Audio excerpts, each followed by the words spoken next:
Hello! আজকে আমার জন্য একটা এফেক্টিভ ডে ছিল। তাই সেটাই তোমাদের শেয়ার করছি। ফাইনালি আমি জয়েন করলাম একটা জিমে। তো একদম সকাল, সকাল পৌঁছে গেছিলাম। ফার্স্ট ডে ছিল আজকে আমার। তো জিমটা পুরো খালি ছিল। আমি তাই জন্য একটা চট করে তোমাদেরকে জিমটা দেখিয়ে দিলাম। জিমটা তো বেশ ভালো, কিন্তু আমি যে একদম এক্সারসাইজ ফ্রিক মানুষ নই। কতটা কি কন্টিনিউ করতে পারবো জানি না। আর এদিকে ঈশানীদি আর আমি দুজন মিলে শুধু বাজে ফাজলামি করছিলাম। আর এইদিকে দেখো আফটার ওয়ার্কআউট একটুখানি বসে আমি টাইম স্পেন্ড করছিলাম নিজের সাথে।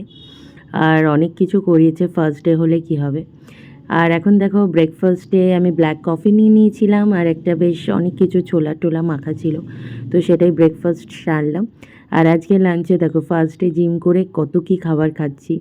এদিকে ছিল চিংড়ি ফ্রাইড রাইস, মাছ, চিকেনও ছিল, আর ধনেপাতা চাটনি, স্যালাড। এই ছিল আজকের দিনটা।